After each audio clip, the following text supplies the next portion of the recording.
시편 131편 1절에서 3절 말씀입니다. 주님, 이제 내가 교만한 마음을 버렸습니다.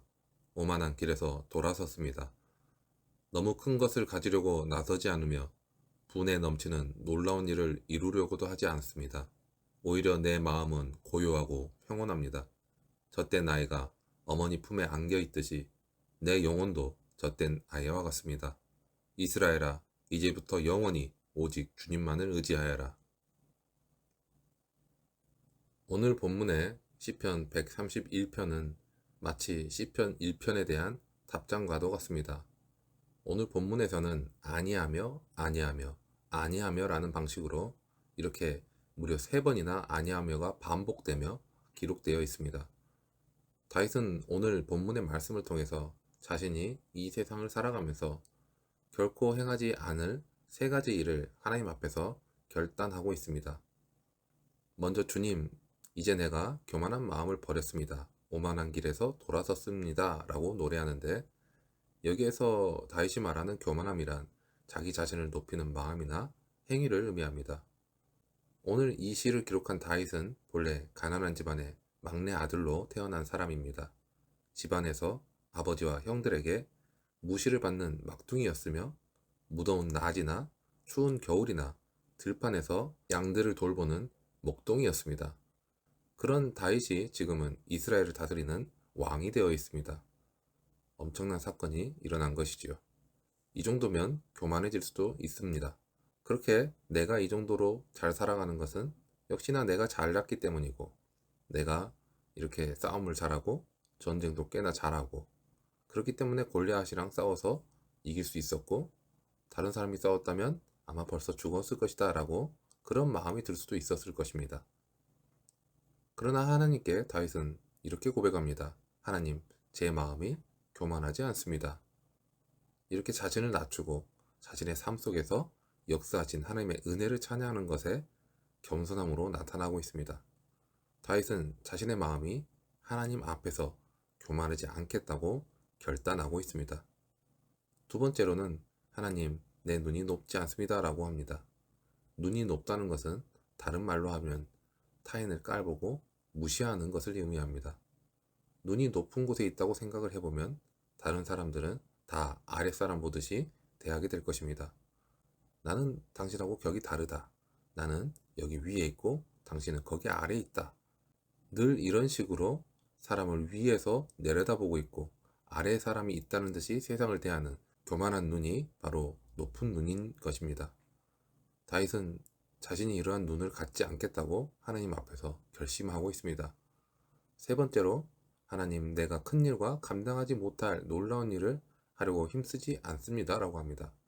여기에서의 큰 일이란 중요한 일을 의미합니다. 이 성과를 이루지 않으면 나 자신의 존재 가치를 입증할 수 있을 만큼 중요한 일이고 말 그대로 큰 일을 의미합니다. 감당하지 못할 놀라운 일이란 위대한 업적을 의미합니다. 지금 이 말씀이 무슨 뜻일까요? 나라는 사람의 존재 가치를 입증할 수 있는 크고 중요한 일들, 위대한 업적을 쌓는데 나 자신의 힘을 쓰지 않겠습니다 라고 말하고 있는 것입니다. 물론 살아가면서 중요한 일, 위대한 일을 하는 것은 가치가 있는 인생일 것입니다. 하지만 다윗이 말하고자 하는 것은 그것을 통해서 자신의 존재 가치를 입증받으려고 애를 쓰는 삶을 살아가지는 않겠다고 결단하고 있는 것입니다. 사람은 누구나 살아가면서 자신의 존재 가치를 타인에게 인정받고자 하는 마음을 가지기도 합니다. 그러나 문제는 그것이 자신의 인생 목적처럼 자리 잡게 된다는 것입니다. 결국 남에게 보여주기식의 인생을 살아가고 있는 사람들이 생긴다는 것입니다. 예를 들어 일반인이 1km를 뛰는데 사람에 따라 차이가 있겠지만 대략적으로 평균 6분에서 8분 정도가 걸린다고 합니다. 그것에 반해 마라톤 국가대표 선수들은 1km를 뛰는데 4분 안팎으로 걸린다고 합니다. 이렇게 마라토너들은 엄청난 속도로 2시간 이상 달리는 강인한 체력을 가진 것입니다. 하지만 실제로 마라톤 선수들이 평소에 훈련장에서 훈련하는 모습을 보면 실제 경기 때보다 훨씬 느리게 달립니다. 달리기 속도는 느리지만 더 먼 거리를 천천히 달리는 훈련을 함으로써 선수 자신의 산소통 크기를 천천히 늘리는 것입니다. 천천히 오래 달려야 더 빨리 달릴 수 있기 때문입니다. 하루는 어느 마라톤 선수가 한강변에서 훈련을 하고 있습니다. 따뜻한 봄 햇살이 비추고 있고 산뜻한 봄바람도 불어오는 아주 좋은 날씨였습니다. 개나리가 피고 나비가 날아가는 풍경 속에서 아주 행복하게, 그러나 또 훈련이기 때문에 천천히 달리고 있었습니다. 한참을 달리던 중에 문득 주변 사람들이 달리고 있는 자신을 쳐다보고 있는 것을 인식하게 됩니다. 또 주변에 자신처럼 장거리 달리기를 하는 사람들이 하나 둘 나타났다는 것을 알게 되었습니다. 그런데 문제는 이 사람들이 자기보다 더 빠르게 뛰는 것입니다. 한 사람, 두 사람 자신을 앞질러 가기 시작합니다. 왠지 사람들이 자기를 느린 사람, 그리고 잘 못 달리는 사람으로 생각하고 있는 것 같은 느낌을 받았습니다. 그래서 머릿속에 이런 생각이 듭니다. 내가 저 사람들보다 더 빨리 달릴 수 있는데 내가 한번 보여줘야지. 그리고 그는 속도를 올려서 시합 때처럼 빠르게 달리기 시작했습니다. 그리고 자신을 앞서 제치고 지나갔던 한 명, 두 명 그렇게 따라잡았습니다. 그리고 누구보다 앞서 뛰는 자신을 발견하게 됩니다. 어쩌다 보니 훈련 때 목표로 하던 페이스를 잃어버리고 전력 질주를 해서 달리고 있었던 것입니다. 사람들이 잘 달리는 자신의 모습에 경이롭다는 표정을 짓고 있는 모습을 보면서 왠지 모를 만족감도 느끼게 됩니다. 그런데 문제는 훈련을 마친 이후였습니다. 자기 페이스를 잃고 무리해서 달리다 보니 다리 근육에 이상이 생긴 것입니다. 이 선수는 생각에 잠깁니다. 나는 도대체 무엇 때문에 달리는 것일까? 나는 왜 훈련 중에 내가 목표로 했던 페이스를 잃어버렸을까? 아, 내가 지금 남을 의식하며 달리고 있구나. 사람들에게 느린 사람으로 비춰지는 것을 부끄러워하고 있구나. 또 다른 이유는 자기 자신을 자꾸만 증명하려고 하는 마음이었습니다. 내가 너희보다 더 잘 뛰어. 내가 더 뛰어나. 그렇게 생각하고 있다 보니 달리기를 자신의 존재 가치를 증명하려는 수단으로 이용하고 있었던 것입니다. 그래서 속도에만 신경을 쓴 채 달리다 보니 어느새 달리기에 참된 재미도 잊어버린 채 주변 자연도 눈에 들어오지 않는 재미없는 달리기를 하고 있었던 것입니다. 하나의 예화이지만 우리의 삶도 이와 마찬가지입니다. 다른 사람을 인식하고 살아가는 사람, 자기 자신의 존재 가치를 타인에게 증명하려고 살아가는 사람, 결국 보여주기식의 삶으로 인해서 가짜의 삶, 불안정한 삶을 살아갈 수밖에 없다는 것을 알 수 있습니다. 우리는 인정받고 싶은 욕구를 넘어서서 하나님 안에서 온전한 성장을 이루어가도록 하나님께 나아가야 합니다. 1절 하반절을 보면 다윗이 이렇게 말합니다. 너무 큰 것을 가지려고 나서지 않으며 분에 넘치는 놀라운 일을 이루려고도 하지 않았다라고 합니다. 우리가 가끔 누군가 나를 불러도 몰두하고 있는 그 일로 인해서 상대방의 목소리를 듣지 못하고 대답도 하지 못할 때가 있습니다. 그것을 오늘 본문에서는 힘쓰고 있는 상태라고 표현하고 있는 것입니다. 1절 상반절을 보면 그의 처음 마음을 나타냅니다. 주님, 내가 교만한 마음을 버렸습니다. 오만한 길에서 돌아섰습니다. 교만은 마음에서부터 시작합니다. 그 교만함이 눈이라는 신체를 통해서 외부로 표출됩니다. 마치 시편 1편에서 말씀하는 것처럼 마음에서 시작된 악인의 꾀가 결국 죄인의 길에 서게 하는 것처럼 교만한 마음이 행동으로 이어지는 것입니다. 그리고 시편 1편에서 마음에서 시작된 악인의 꾀가 죄인의 길에 서게 하고 적극적으로 그 길로 나아가면 오만한 자리에 앉게 하는 것과 같이 이제 시편 131편에서는 내 마음에서 시작된 이 교만이 내 눈으로 남을 무시하는 모습으로 가게 된다는 것입니다. 그리고 더 나아가 큰 일과 감당하지 못할 일들, 남들이 알아줄 만한 업적을 쌓기 위한 삶으로 살아가게 되고 타인에게 인정받기 위한 삶으로 살아가는 모습으로 점점 더 그 모습은 커져가게 된다는 것입니다. 다윗은 이 세 가지를 하지 않겠다고 하나님 앞에서 결단하고 있습니다.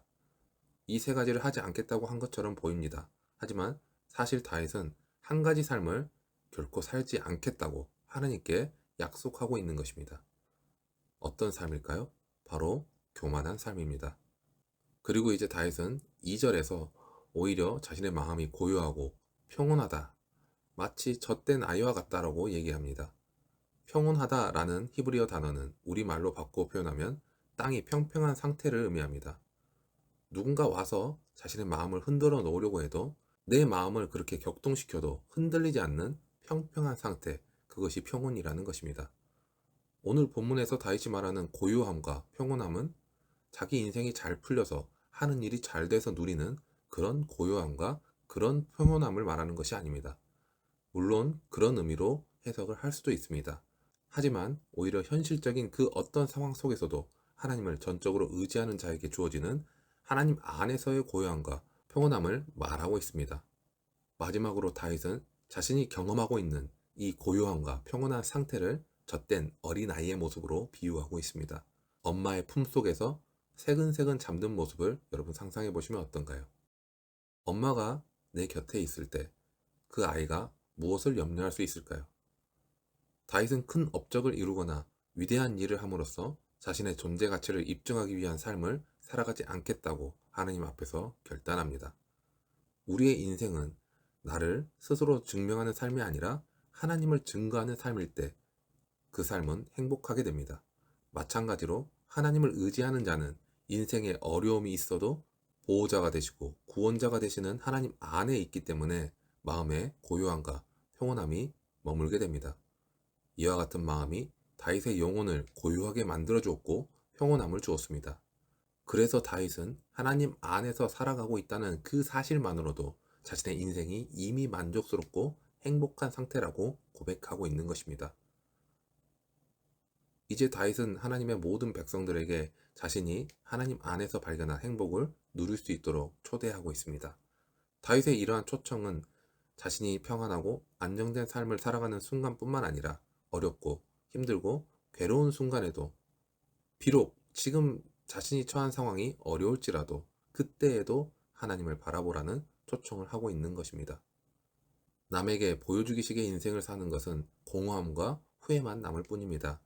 우리 속에 있는 탐욕과 욕망은 우리를 지치게 하고 힘들게 만들며 불안과 강박에 사로잡힌 삶을 살아가도록 만듭니다. 자신의 존재 가치를 증명하는 것이 아니라 이미 내 안에 함께하고 계시는 하나님의 그 가치를 깨닫고 그분을 예배하는 것, 하나님 안에서 살아가는 사람이 가장 행복한 사람입니다. 젖을 땐 아이가 어머니 품에 있을 때 가장 행복한 것과 같이 우리도 하나님 안에서 살아갈 때 가장 행복을 느낄 것입니다. 어린 아이에게 그 부모가 전부인 것처럼 하나님은 우리에게 전부이십니다. 하나님 안에서 주님이 나의 모든 것 되심을 고백함으로써 고요하고 평온한 마음이 우리 모두에게 머무는 그 복된 삶이 되기를 주님의 이름으로 축원합니다.